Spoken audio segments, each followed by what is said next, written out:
नमस्कार प्यारे बच्चों। आज हम 10.1 का फोर्थ क्वेश्चन करेंगे। क्वेश्चन में आपको बोला गया है एक ऐसा पॉइंट फाइंड करो एक्स एक्सिस पे जिसका डिस्टेंस इन दो पॉइंट से जो है वो इक्वल है, मतलब सेम है। अब एक्स एक्सिस पे बोला हुआ है ना, तो एक्स एक्सिस पे पॉइंट किस टाइप के होंगे। हम मान लेते हैं पी एक ऐसा पॉइंट है, एक्स और जीरो। अब एक्स एक्सिस पे है तो वहाँ पे वाई कोऑर्डिनेट जो है वो आपका जीरो रहेगा और एक्स वाला जो है वो तो प्रेजेंट रहेगा। ठीक है, हमने कहा कि पी एक ऐसा पॉइंट है जिसका डिस्टेंस ए और बी से जो है वो इक्वल है, मतलब सेम है। ठीक है, अब कंडीशन आपके पास ये कहती है कि पी और ए का डिस्टेंस, डिस्टेंस का मतलब मॉड, ठीक है, इज इक्वल टू पी और बी का डिस्टेंस। तो आपने पिछली क्लास में डिस्टेंस फॉर्मूला पढ़ा था, तो पी और ए का डिस्टेंस, तो ये रहा पी और ये रहा ए, इन दोनों का डिस्टेंस कैसे निकाला जाता है, स्क्वायर रूट x-7 मतलब x2-x1 का होल स्क्वायर, फिर प्लस 0-6 y2-y1 का होल स्क्वायर, यहाँ पे माइनस आएगा और इक्वल्स टू में पी और बी, ये रहा पी और बी, पी आ गया आपका x-3 प्लस 0-4 और इन दोनों का होल स्क्वायर।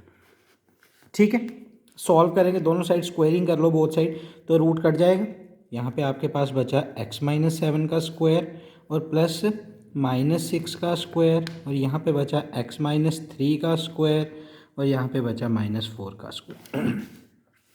सॉल्व करेंगे, a minus B whole square, A square plus B square minus 2ab, 6 का स्क्वायर होता है आपका 36, इसको भी सॉल्व करो, A square plus B square minus 2ab और प्लस 60। सॉल्व करके आपके पास ये आंसर आ गया, एक्स स्क्वायर और एक्स स्क्वायर कैंसिल आउट हो गया। ठीक है, इन दोनों को ज़रा सॉल्व करते हैं हम, ये -14x आ गया, एक्स वाले एक तरफ कर लो, ये 6x है, इसको इधर ले आओ, ये प्लस 6x बन गया, इक्वल्स टू ये आ गया आपका 9 प्लस 16। अब ये दोनों कांस्टेंट टर्म से इनको राइट साइड लेके जाओ, -49 और -36। ठीक है, इन दोनों को सॉल्व करोगे -8x आएगा, और इन सभी को सॉल्व करोगे आप तो -60 आएगा, माइनस के साथ माइनस कैंसिल, तो x की वैल्यू आई 60/8। अब ये 4 के टेबल में कट जाते हैं, 4 2 ज़ा 4, 15 ज़ा, तो x की वैल्यू आपके पास कितनी आ गई, 15/2। तो पॉइंट आपका कौन सा था, p x0 था ना, तो p x की जगह आ गया 15/2, 0 इज रिक्वायर्ड पॉइंट। ठीक है, ये था आपका फोर्थ क्वेश्चन। फिफ्थ क्वेश्चन पे मूव करते हैं अब। फिफ्थ क्वेश्चन में बोला हुआ है स्लोप फाइंड करो लाइन की जो कहाँ से पास कर रही है। एक तो ओरिजिन से, ओरिजिन का मतलब 0 और 0 से पास कर रही है, और दूसरा वो कहाँ से पास कर रही है, mid point of the line segment joining point. P एक पॉइंट है जिसके कोऑर्डिनेट्स हैं 0-4 और क्यू एक पॉइंट है जिसके कोऑर्डिनेट हैं 8 0, इन दोनों के मिड पॉइंट से वो पास कर रही है। ठीक है, सो सबसे पहले हम मिड पॉइंट निकालेंगे, mid point of P and Q. P और क्यू का मिड पॉइंट क्या होगा, इन दोनों के एक्स वाले कोऑर्डिनेट को प्लस करो, डिवाइड कर दो 2 के साथ, वाई वाले कोऑर्डिनेट को भी प्लस करो और डिवाइड कर दो 2 के साथ, ये आएंगे आपके मिड पॉइंट। तो 8 + 0 8, 8 डिवाइडेड बाई 2 आ गया आपका 4, और -4 डिवाइडेड बाई 2 -2। तो ये इसको ओ मान लो क्योंकि ओरिजिन है। ठीक है, इसको कोई आप नाम दे दो, यहाँ पे पी क्यू था, इसको आर दे दो, तो मिड पॉइंट निकल गया पी और क्यू का। ठीक है, अब उन्होंने बोला हुआ है स्लोप फाइंड आउट करो जो ओरिजिन से पास कर रही है और इस पॉइंट से पास कर रही है, क्योंकि ये आ गया आपका मिड पॉइंट। ठीक है, तो अब हम क्या करेंगे, स्लोप निकालेंगे, स्लोप ऑफ ओ आर, क्योंकि वो ओ है ये आर। तो इसका निकालने का फॉर्मूला, जो जनरल फॉर्मूला है ना, वो ये होता है y2 - y1 upon x2 - x1, ये आपका फॉर्मूला है स्लोप निकालने का। तो अब ये आ गया y2, ये y1, ये x2 और ये x1, सो -2 - 0 4 - 0, y2 - y1 x2 - x1। Solve करेंगे इसको सिर्फ, -2/4, योर आंसर इज -1/2। तो ये आपकी स्लोप निकल गई। ठीक है, ओके, आगे अगले क्वेश्चन पे मूव करते हैं ज़रा। क्वेश्चन नंबर 6, 6 क्वेश्चन में क्या हुआ है, कहता पाइथागोरस थ्योरम आपको यूज़ नहीं करनी, सिर्फ ये शो करना है बिना पाइथागोरस थ्योरम यूज़ करके कि ये जो 4 4 है, ये जो 3 5 है और ये जो -1 और -1 है, ये राइट ट्राइंगल के वर्टिसेस हैं। ठीक है, राइट ट्राइंगल के वर्टिसेस कहने का मतलब ये दोनों मतलब परपेंडिकुलर हैं दो लाइंस। तो सबसे पहले हम क्या करेंगे, इसको ए मान लेते हैं, इसको बी मान लेते हैं, इसको सी, ये वर्टिसेस आ गई। पहले स्लोप निकालेंगे हम ए बी की, फॉर्मूला भी हमने ऊपर पढ़ा ए और बी की। सो 5 - 4 और 3 - 4, आपका आंसर आ गया 1/-1, कहने का मतलब -1 आंसर आ गया। ठीक है, अब निकालेंगे हम स्लोप किसकी, अब ए बी की निकाल ली, अब ए सी की निकाल लेते हैं, ए और सी। तो -1 - 4 -1 - 4, ये आ गया -5, नीचे भी -5, दोनों कैंसिल आउट होके आंसर आ गया आपका 1। ठीक है यहाँ तक, ओके। देखो अगर हमें ये शो करना है कि ये राइट एंगल पे कट कर रही है, राइट एंगल पे उसका फॉर्मूला क्या रहता है, जो आपकी दो स्लोप्स हैं अगर आप इनका प्रोडक्ट करें, मान लो इस स्लोप को नाम दे दिया आपने m1, इसको नाम दे दो आप m2। ठीक है, अब यहाँ पे हम चेक करते हैं, now m1 cross m2, m1 था आपका -1, m2 था आपका +1, आंसर कितना आ गया -1। अगर कोई भी दो स्लोप का प्रोडक्ट करके आंसर आपका -1 आता है, इसका मतलब कि वो क्या बना रही हैं, राइट ट्राइंगल। कहने का मतलब वो दोनों आपस में स्लोप्स क्या होंगी, परपेंडिकुलर। इसका मतलब ए बी पक्का ए सी के क्या होगी, परपेंडिकुलर। यही हमें शो करना था कि ए बी सी जो है वो एक राइट ट्राइंगल। Clear, okay.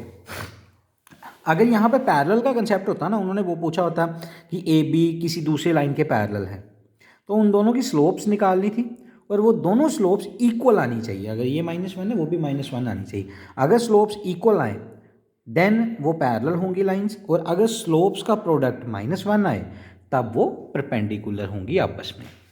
ठीक है, आगे चलते हैं 7th पे।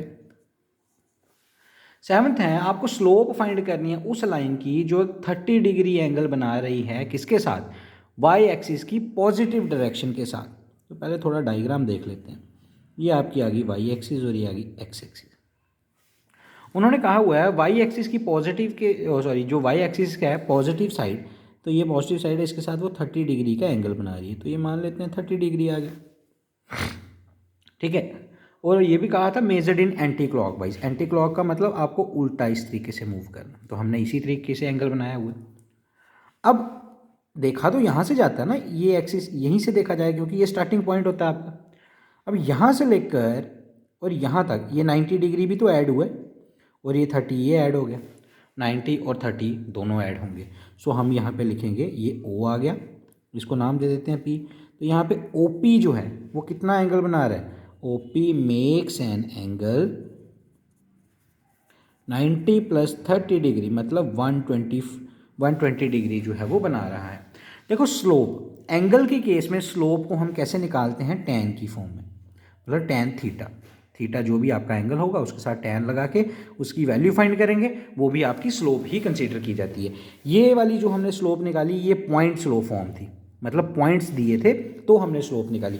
लेकिन अगर एंगल दिया हो तो उसमें हम टैन लगा के स्लोप निकालते हैं। तो हमें ओपी की स्लोप पूछी हुई है ना, तो ये आएगा आपका स्लोप ऑफ ओपी। ओपी की स्लोप कितनी आएगी, मैंने क्या कहा, टैन और थीटा, थीटा कितना था आपका 120।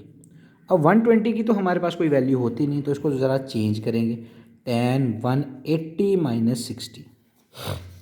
तो दोबारा ज़रा कोऑर्डिनेट्स पे आते हैं, 0 π/2, ये आपने ट्रिग्नोमेट्री में पढ़े होंगे 3 π/2। तो पाई है ये रहा आपका 180 मतलब पाई। तो एक्सिस आपकी ये आ रही है, मतलब फंक्शन चेंज नहीं होगा, तो टैन है तो टैन ही रहेगा। ठीक है, टैन के आगे माइनस है, माइनस के लिए हम क्या करते हैं, क्लॉकवाइज मूव करते हैं, और प्लस के लिए हम एंटी क्लॉकवाइज मूव करते हैं। यहाँ पे माइनस है ना, तो हम इस क्वाड्रेंट में आ गए। तो यहाँ पे तो सारे पॉजिटिव होते हैं, यहाँ पे साइन और कोसेक पॉजिटिव होते हैं, लेकिन हम इस क्वाड्रेंट में आए तो टैन यहाँ पे क्या होगा, नेगेटिव। ठीक है, और जो 60 डिग्री है वो हम यहाँ पे सेम लिखें, माइनस सेम आ गया आपका।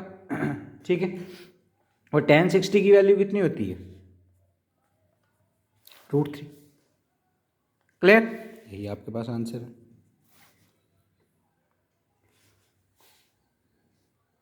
नेक्स्ट क्वेश्चन, एट्थ क्वेश्चन में बोला हुआ है एक्स की वैल्यू फाइंड करो सच दैट जो गिवन पॉइंट्स हैं वो कोलिनियर हैं। देखो मैंने आपको अभी इस यहाँ पे ऊपर बताया कि अगर परपेंडिकुलर हों तो उनका प्रोडक्ट -1 आता है, और अगर पैरेलल हों या फिर कोलिनियर हों तो उन दोनों की स्लोप्स जो है वो इक्वल आती है। ठीक है, तो यहाँ पे देखते हैं ज़रा, तो नाम दे देते हैं इसको, एक को नाम P दे देते हैं, P आ गया आपका x और -1। दूसरा पॉइंट Q ले लेते हैं, उसको नाम दिया हमने 2 और 1। तीसरा पॉइंट को R नाम दे देते हैं, इसको लिख देते हैं 4 और 5। ठीक है, तो पहले हम स्लोप निकालते हैं किसकी, PQ की। तो PQ की स्लोप कैसे निकालेगी, 1 -1 और 2 - x, ये आपके पास बनी माइनस प्लस 2/2 - x। और स्लोप ऑफ QR, ये Q और ये R, तो 5 - 1 और 4 - 2, मतलब y2 - y1 x2 - x1। तो आंसर आया आपका 4/2, मतलब कैंसिल आउट करके आंसर कितना आ गया इसका, 2। गिवन ये है कि पॉइंट्स जो हैं ये कोलिनियर है, इसका मतलब जो स्लोप PQ की है वो पक्का QR के इक्वल होगी। ठीक है, यही फॉर्मूला भी मैंने बताया आपको। PQ की स्लोप थी आपकी 2/2 - x और QR की थी आपकी 2। क्लियर? ये कैंसिल आउट हो गए, इधर 1 बचा, इधर भी 1 बचा। सॉल्व करो, 1 = ये क्रॉस मल्टीप्लाई 2 - x। ठीक है, x को इधर ले आओ, x आपका पॉजिटिव बन गया, 2 आपका वहीं पे रहा और ये 1 उधर चला गया, तो x की वैल्यू 1।